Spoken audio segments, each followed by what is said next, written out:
Bonjour, bienvenue à notre rendez-vous du jeudi, la remet maintenant, comme toujours, pour parler de cette fameuse actualité. Puis on est évidemment en pleine campagne électorale fédérale qui est influencée, vous le savez aussi, par bien des éléments qui ne sont pas ni locaux ni nationaux, mais qui viennent du Sud beaucoup. Encore hier, on en a eu un bel exemple. Mais cela dit, on se concentre, nous, sur nos actualités de la Rive-Sud, sur nos candidats et candidates aussi de la Rive-Sud, parce que l'élection, c'est dans, mon Dieu, une douzaine de jours, une quinzaine de jours, ça va vite. Aujourd'hui, donc, au menu, d'abord, Martin Geoffroy, qui est sociologue au Cégep Édouard-Montpetit, va être avec nous un petit peu plus tard pour parler d'une nouvelle publication, mais aussi pour parler du phénomène Trump. Vous allez voir, lui aussi une opinion là-dessus. Aussi, au menu, on a William Wen-John, qui est candidat du Parti conservateur du Canada du côté de Brassard. Il va être avec nous tantôt. Xavier Barcelou-Duval, le député sortant dans Pierre Boucher, les Patriotes Verchères, est aussi avec nous aujourd'hui. Mais pour débuter l'émission, c'est la candidate du Parti conservateur du Canada dans la circonscription de Longueuil-Saint-Hubert. C'est Martine Boucher qui est avec nous. Bonjour, Mme Boucher. Bonjour, M. Laramie. Ça me fait plaisir d'être ici. Bien, ça me fait plaisir de vous recevoir. On essaie d'avoir, je vous le disais tantôt, juste avant notre revue, on essaie d'avoir quand même un bon échantillonnage de tous les candidats et candidates de tous les partis, de toutes les formations politiques. Vous représentez le Parti conservateur du Canada. C'est pas votre première expérience quand même en politique parce que, bien, d'abord, vous êtes éducatrice en petite enfance. Exactement. Du côté, je pense, de Saint-Hubert. À Longueuil. À Longueuil. Oui. Mais, bien, de toute façon, votre circonscription, c'est Longueuil-Saint-Hubert. Exactement. Alors, vous êtes un peu chez vous partout, mais vous avez déjà eu une première expérience en politique. Oui, j'ai été candidate en 2022 pour le Parti conservateur du Québec, dans la circonscription de Vachon, qui est Saint-Hubert. Oui, OK. Donc, j'ai beaucoup aimé l'expérience. J'ai beaucoup aimé aller à la rencontre des gens, écouter leurs problématiques, leurs inquiétudes. Puis, j'ai trouvé ça très, je voulais dire, valorisant aussi. Sûrement. Puis aussi, en même temps, ça me... comme réconcilier un peu avec l'être humain, cette expérience-là. Souvent, on dit que la politique, c'est négatif, c'est un petit peu dur comme milieu. Des fois, c'est dur, des fois, ça joue du coude. Oui, exactement. Ouais. Puis de voir les gens, surtout comme les bénévoles qui se donnent, qui donnent du temps pour aider un candidat à une campagne, qui ne connaissent pas la personne nécessairement, j'ai trouvé ça comme vraiment... wow! Intéressant. Puis oui, c'est ça, c'est un peu rassurant. Comment ça avait été, cette campagne-là? Ça avait très bien été. Oui? Oui. J'avais fini 4e, OK. quand même. C'est Yann Lafrenière qui avait été largement élu. Là. Yann, qu'on connaît bien aussi. Mais ça avait très bien été. Sur le terrain, c'était très positif. Les gens sont très respectueux. Donc, j'ai beaucoup aimé. Habituellement, en tout cas, ici, dans le milieu qu'on connaît sur la Rive-Sud, les gens sont peut-être pas toujours accueillants quand c'est des adversaires, mais respectueux, oui, je le pense aussi.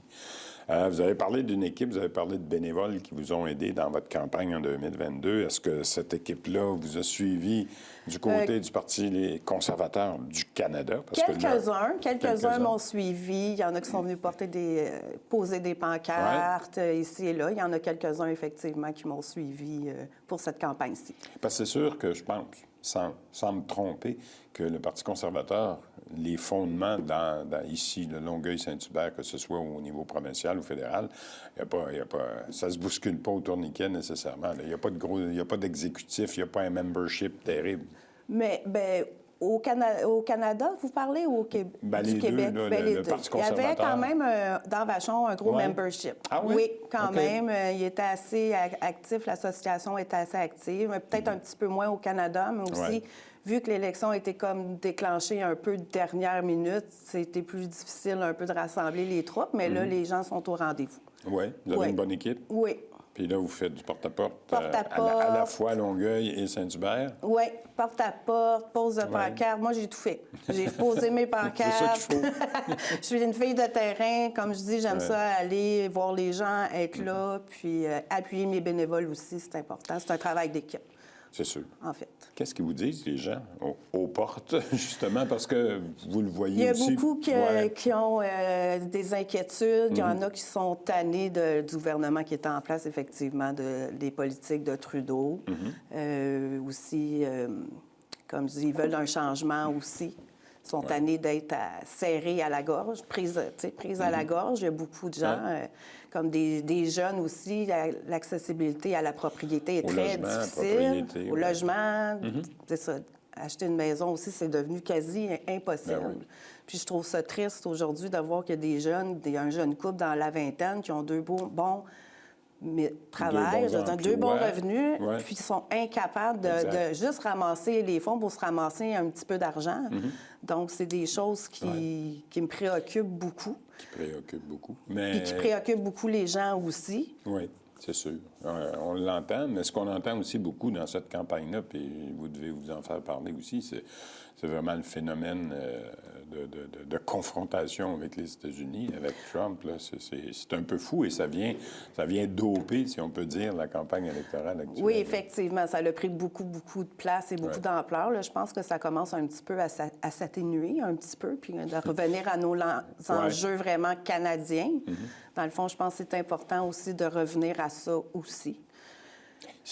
Si la chose est possible, j'avais en tête hier ce qui s'est passé au niveau des tarifs. Pas de tarifs, un peu de tarifs. On garde ceux-là, on envoie ceux-là. On élimine les tarifs ailleurs. La bourse explose de 8, 10, 12 %. Ce matin, on est jeudi, la bourse replonge de 3, 4, 5 Oui, c'est ça. C'est un petit peu en montagne russe, effectivement. Là, on vient qu'on ne sait plus. Là, c'est comme, je pense qu'il a dit que c'était pour une pause de 90 jours c'est encore. Ça, 3 mois. Donc, c'est ça. Donc là, je pense que là, on devrait vraiment focusser sur les enjeux canadiens. On a comme une petite pause de 90 jours. Là. et les enjeux canadiens dans la circonscription de Longueuil-Saint-Hubert, ça ressemble à quoi? Bien, c'est beaucoup le logement, évidemment. Aussi la criminalité. Dans Longueuil, il y a quand même un haut taux de criminalité. Donc, aussi, hier, Pierre Poilievre a fait l'annonce de la loi des 3 coups, dans le fond, avec les criminels récidivistes. Les 3 mauvais coups. Les 3 mauvais coups. Bien, moi, je perçois ça un peu comme un enfant qui écoute pas une fois, 2 fois, 3 fois. On a répété la consigne. Je pense que c'est une bonne chose parce que aussi, combien de fois qu'on entend que ces criminels-là, soit d'agression sexuelle ou des fois de violence conjugale, ils ont récidivé, puis c'est arrivé après au pire. Puis, tu sais, je pense que là, à un moment donné, il faut mettre une limite. Je crois que c'est bien, puis je crois que les Canadiens et les Canadiennes, c'est ce qu'ils veulent aussi. Parce que des féminicides, des choses, des infanticides non plus, on n'en veut pas. On n'en veut plus. On n'en souhaite pas, c'est certain. Donc, si des mesures comme ça peuvent limiter, je dirais, c'est pourquoi pas l'essayer. C'est votre position. C'est la raison pour laquelle vous vous présentez sous aussi. La bannière conservatrice aussi. Et dans le comté, est-ce qu'il y a des éléments plus particulier au comté, plus précis au comté? Il y a un enjeu, je pense à l'aéroport, qui est de juridiction fédérale, parce que là, vous vous présentez au palier fédéral. Donc, c'est moins terre-à-terre que, par exemple, au provincial ou au municipal. Oui, je comprends. Alors, au niveau fédéral, est-ce que vous avez des préoccupations, des engagements pour le comté? Bien, c'est sûr que c'est de... Je veux dire, je pense que la mairesse a fait les choix de... Oui, vous l'avez rencontré, Oui, d'ailleurs, je l'ai rencontré. Elle vous a exposé, justement, ses besoins. Il y a des projets aussi proches de l'aéroport de densification pour construire d'autres logements. Dans le fond, que c'est des terrains qui appartiennent à la Défense nationale. Donc, ça serait de voir éventuellement, si je suis élue, de voir où est-ce que le dossier en est. Tu sais, je ne veux pas m'avancer puis dire je vais faire ci, je vais faire ça. Non, mais pas avoir la certitude. Sans certitude, au moins des objectifs. Vous parlez des terrains, du ministère de la Défense, par exemple, qui sont encore sur le territoire de Longueuil-Saint-Hubert. Oui, puis qu'il y a tout, dans le fond, ce qu'on nous a expliqué, les infrastructures sont là pour faire l'identification. Donc, ça, je trouve que c'est un projet intéressant qui pourrait être intéressant pour les Longueuillois et les Longueuilloises aussi. Puis moi aussi, je prends le transport en commun tous les jours. Oui, une conservatrice qui utilise le transport en commun. Ça se peut. Ça se peut certainement. Dépenser moins d'essence. Donc, moi, je me promène dans les rues, je vois les lacunes aussi, d'essayer de bonifier aussi le transport en commun à certaines autres zones, comme dans Saint-Hubert, il y a un boulevard Kimber qui est comme... Il n'est pas servi par aucune ligne d'autobus. Il est un peu oublié, lui, il est au bout complètement de la municipalité. Oui, c'est ça, puis aucunement desservi par un service de transport en commun. Donc, je trouve que ça serait bien... Il y aurait un effort à faire de ce côté-là. Un petit effort à faire, oui, effectivement. Au niveau de la campagne en général, je le disais tantôt, il reste un petit peu plus de 2 semaines.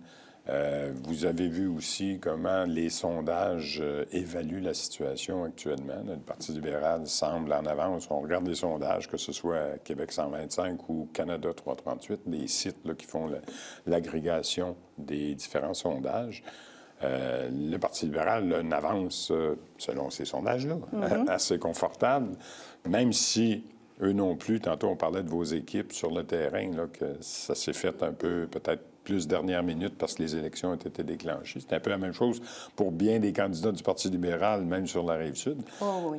Comment vous voyez ça, l'élection? Est-ce qu'il y a des chances que le Parti conservateur remonte dans les sondages d'ici 2 semaines et demie? Je crois que oui. Comme je disais tantôt, si on arrête de parler de nos voisins, nos chers voisins, Est-ce puis qu'on essaie de plus focusser sur les enjeux, dans le fond, canadien, je pense qu'il y aurait une chance qu'on puisse remonter la pente.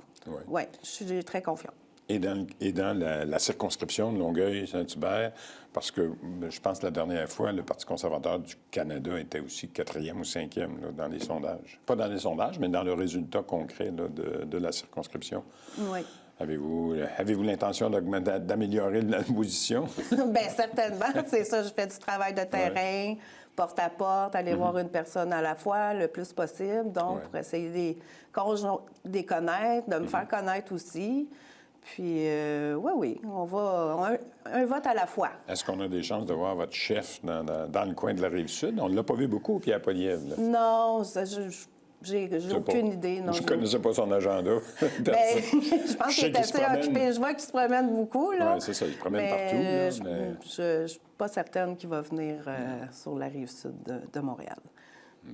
Comme dirait l'autre, on verra bien. Exactement. Je vais vous laisser aller à votre campagne électorale, parce que vous avez encore des portes à faire. Martine Boucher, merci beaucoup d'avoir été avec nous. C'est gentil. Bien, merci, ça fait un plaisir. Merci.